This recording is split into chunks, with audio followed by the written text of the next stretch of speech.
Did any of the following actually happen as described in these scary stories?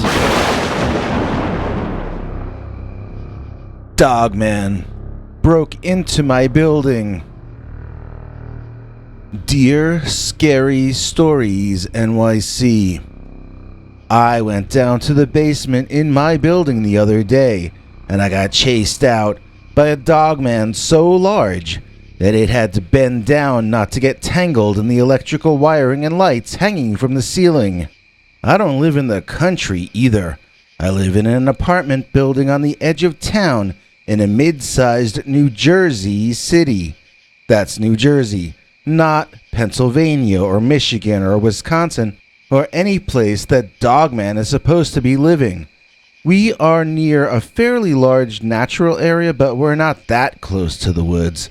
I mean, for that Dogman to have gotten to where I saw him and nearly got grabbed by him, he would have either had to walk through city streets or across city rooftops or entered via the sewer system, possibly. I'm far from an expert on sewers, so I can't really speak to that. Our basement, until this happened, had been open to the courtyard in the center of the building. The courtyard, in turn, led to a ramp that brought you back to the street. There is a gate at the end of that ramp, which is now finally kept locked at night, but before this recent development, it was usually left unlocked. We sometimes had animals living in the courtyard or the basement, and even homeless people that the police would have to come and remove. I would bring mace with me when I did my laundry because I was never sure who or what might be waiting down there for me. I was emotionally prepared to run into anything from a mugger to a swarm of rats. But when you live in the city, any city, you are not emotionally prepared to come face to face with a man-eating predator on your way to the coin-operated washers. That was my story right there, basically. I got out of the elevator with my laundry bag over my shoulder, and I turned left in the scary, smelly, dimly lit, and vermin-infested basement. The aroma was nastier than usual, and as I made the right turn toward the laundry room, I immediately understood why. Larger than life, bigger than you figure, there was a mythological creature completely blocking the light from the laundry room behind him. It was like a collection of muscle, hair, and fangs, and it was breathing really heavy, so I could see its chest expanding and contracting. It had a head like a prehistoric wolf, an almost saber-toothed kind of a dog head from out of the ancient past. I could see that it was glaring at me, but I didn't have the nerve to make eye contact. My eyes got as far up as its huge row of teeth, then went right back down to look at its dog legs and claws. It was kind of standing up like a man, but bent forward since the hallway was not large enough for it to stand up all the way. Although its front paws were sometimes on the floor, they often were not, and I got the impression that I was looking at an animal which could travel on either 2 or 4 legs. It was growling and making noises that I wouldn't even know how to describe. It sounded unhappy, and I walked backward away from it as slowly and as calmly as I could, my eyes down the entire time. I pressed the elevator button and tried to open the door, but the elevator was no longer there. Of all the times for someone to be using it, I contemplated making a break for the courtyard and running out to the street. I would have had to run around the other direction, but the entrance to the courtyard was almost all the way around the circular maze of a basement. I would have to approach the laundry room from the other side, and it seemed just as dangerous to me as waiting for the elevator was, knowing that a dogman was just around the curve, just down the hallway. I decided that I would wait for the elevator unless the dogman came out to get me. If that happened, I would make a break for the courtyard in the other direction. That made sense to me, in my head. When the elevator finally did arrive, the super was in it. I told him everything that had happened, and he didn't seem surprised at all. I'm not sure he understood what I was trying to tell him. He said he would handle it and started walking toward the laundry room. I told him he didn't want to do that, and I explained the whole thing again. There was a dog-headed bear monster in our laundry room. The super got annoyed and told me that he didn't tell me how to do my job, so I shouldn't tell him how to do his. I watched him go, but I stood by the elevator holding the door open for his eventual return. I heard him scream and his loud footsteps running back. I got inside the elevator and he soon followed, panicking. We went back up to the first floor with him shouting at me in parts of 2 different languages, asking me why I didn't warn him that there was a monster in the laundry room. I called the cops, and they told me to call animal control, so I did. When animal control arrived, they went down there, screamed, came back out, and told us to call the cops. I called the cops, who once again assured me that it wasn't their job. The super and I went to bed that night wondering how we would get the dogman out of the basement. He locked the elevator and locked the entrance to the basement, but he left the gate to the street open as usual. By the morning, the dogman had gone, and the supers locked that gate ever since then. I went down to the basement that next morning, and the super had a small crew cleaning the place up. I noticed that they were disposing of scat, which might have been that of the dogman. I argued that I would like to keep that scat, and I got strange looks. I explained that it needed to be tested by scientists so that we could come to understand what a dogman actually is. The super refused to let me take any of it, though, which I think is a crime against science. He told me that if I had the money to do DNA testing on werewolf poo, then I should be 3 months ahead in my rent instead of 2 months behind. I bet I could have gotten someone else to pay for the testing, though, because this is something that would have been interesting to the entire world. Of course, knowing my building, it might have been scat left by a dog or a homeless person, really.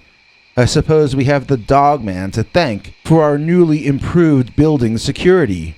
For the most part, things have gotten a little better since Dogman broke into my building.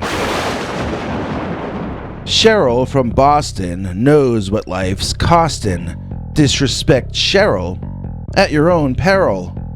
Please join us in thanking today's executive producer, Cheryl from Boston. Without her, this episode might not exist. If you'd like to help us stay on the net, just do what Cheryl did and click the join link under this video. Or you can sign up at peterbernard.com. There are different levels, but every level, even the new 99-cent one, grants you access to seeing each Sunday night's all-new secret uncensored Dogman story. PQ Ribber will tell you more at the end of the episode, but first, we've got another scary Dogman story for you. This one takes place along a quiet and dark country road, and it's called Dogman. In the center of the road. Dear Scary Stories NYC, I recently had a very strange encounter with what appeared to be a dogman. I honestly don't know if this is the kind of dogman that most people encounter, but I'd like to tell you my story, and maybe you can explain to me what happened. One of my friends likes to call what I saw the Hindman Howler, but I wasn't in Hindman when I saw it.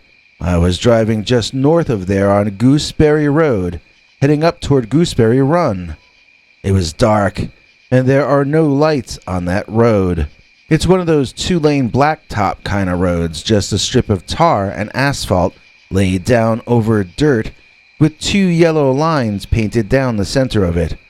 From what I can gather, it seems to be the favorite kind of road for cryptids to appear on. A good place for them to scare the daylights out of a human, but too dark for us to get a good photo of the monster. A million anecdotes to every one photo or video, and yet people complain when they get pics or videos. I wish I had a photo of what I saw, even a blurry one. I wish I could see it again, although at the same time I never want to see it again. Having a photo or a video would have been such a good compromise. I could have looked at it, but not had to be near it. As it stands, I don't blame people if they don't believe me. I never would have believed my story until it happened to me. So, go ahead and tell me I'm making it up. I'm submitting this anonymously for that reason. I got a flat tire on that dark stretch of road in a part of it where there were just trees as far as you could see. There were some houses within walking distance in either direction, but I couldn't think of a gas station I could walk to. I was trying to remember how much money I had left in the bank. All of this was because I had never replaced my last spare tire, and now that's the one that had blown. I eventually called my father, who yelled at me for never thinking ahead, for a while. When he was done lecturing, he asked for my location and said he'd get a spare tire and then he'd come rescue me. I knew that meant he was going to make me wait. So I got comfortable in my back seat, stretching out and daydreaming. I know some of you are going to think that I did something to alter my consciousness while waiting for my father, but I did not. Others might suspect that I fell asleep and dreamed the next part I'm about to tell you, but I assure you that I was quite awake through this entire thing. So here's what happened. This big figure came walking up from the same direction I had come from, back toward Hindman. He was walking down the center of the road, right down the two yellow lines painted in the center. There was something weird about this guy, but I couldn't place exactly what the deal was with him, so I kept watching him approach through my car's back window, while I tried to keep down low and not draw too much attention to myself. As he came closer, I could tell that he was a very, very large man, if he was in fact a man at all. I got shivers all over as I thought I saw horns on his head. That was all I needed. A guy over 6 feet tall that looked like he could lift weights heavier than me, wearing devil horns, and walking down a highway in the forest.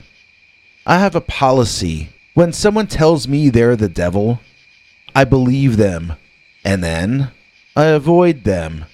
And now, here the devil was walking down the road toward me, and there was nowhere for me to run.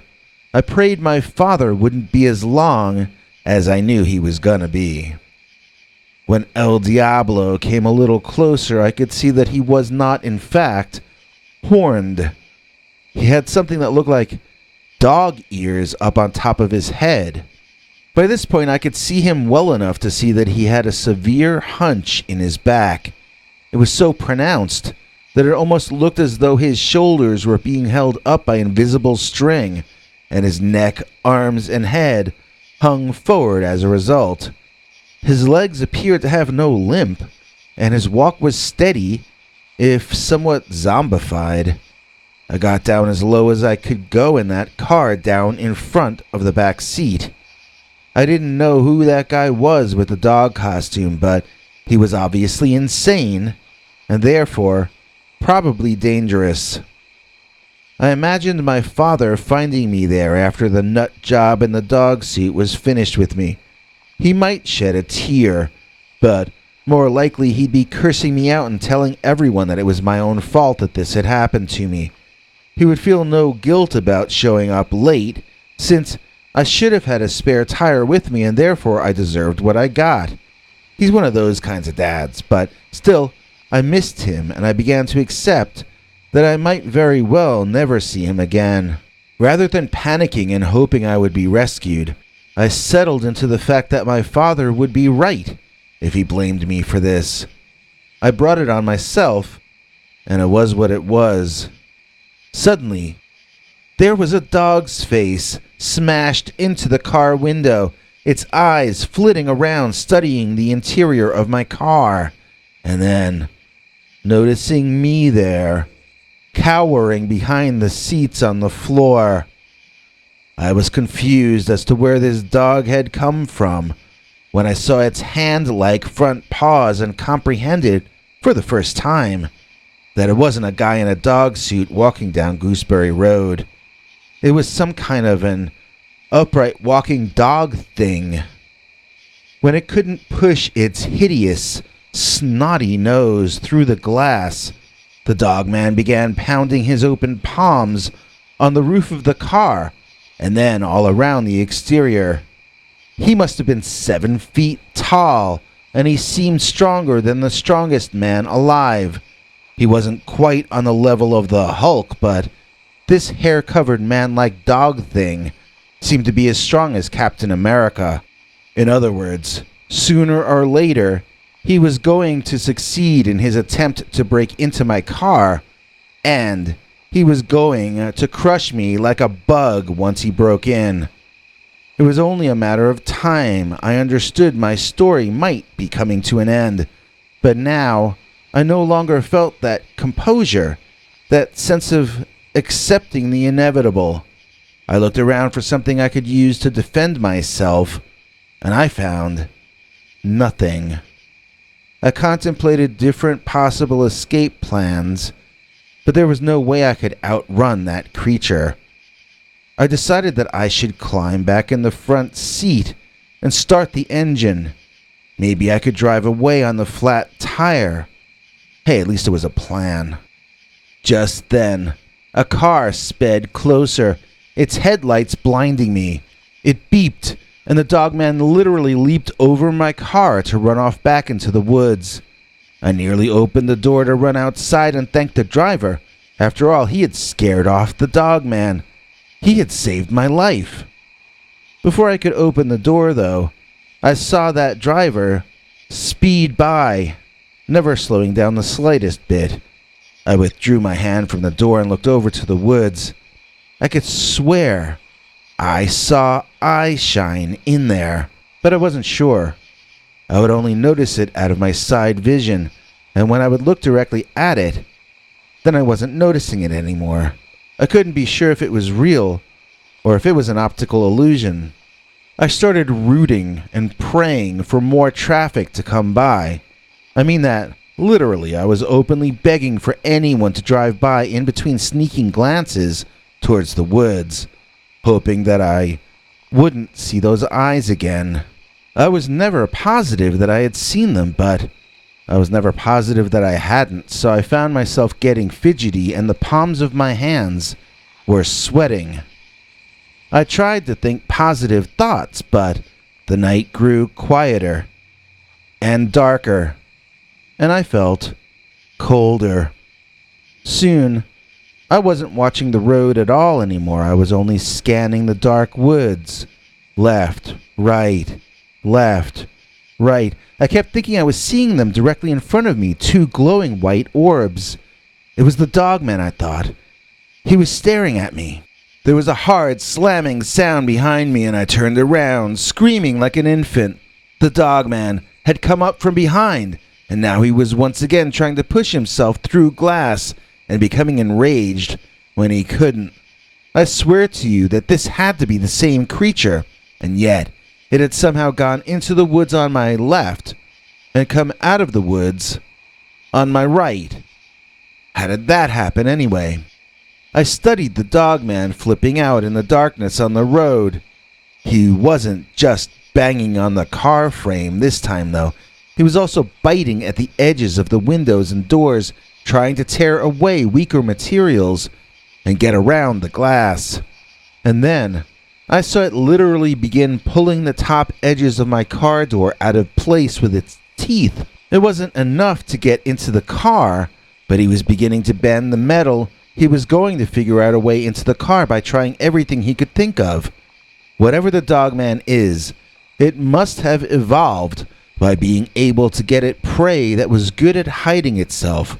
Otherwise, this animal would have given up on me long before. This monster thing must have survived through the ages by pulling rabbits out of holes in the ground or something. He wasn't going to give up as long as his potential prey was within viewing distance.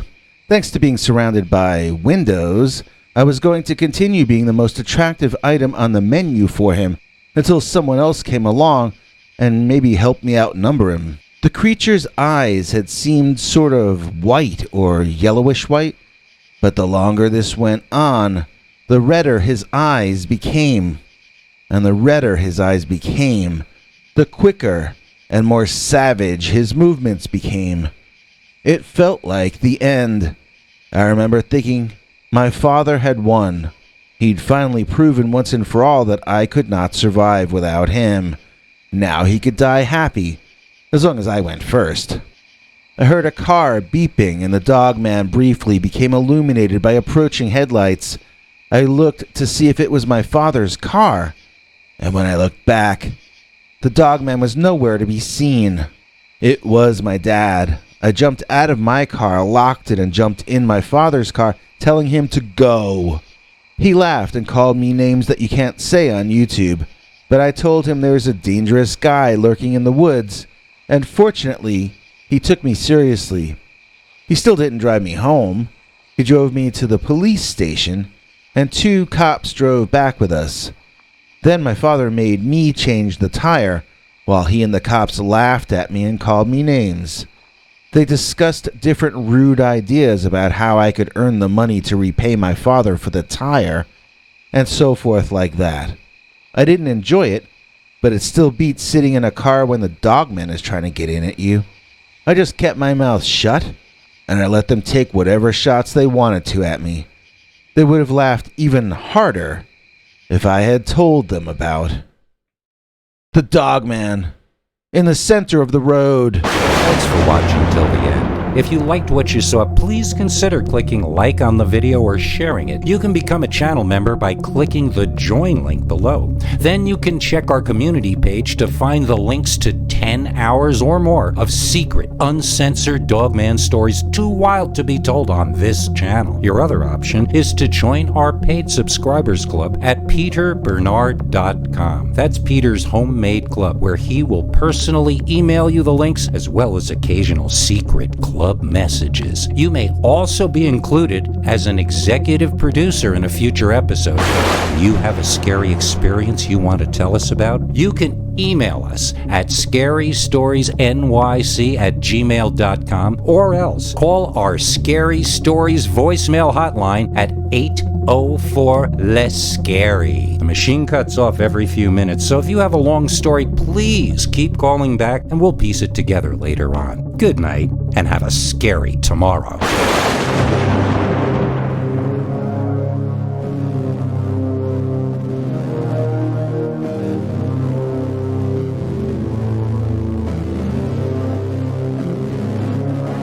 Come back for more scary stories.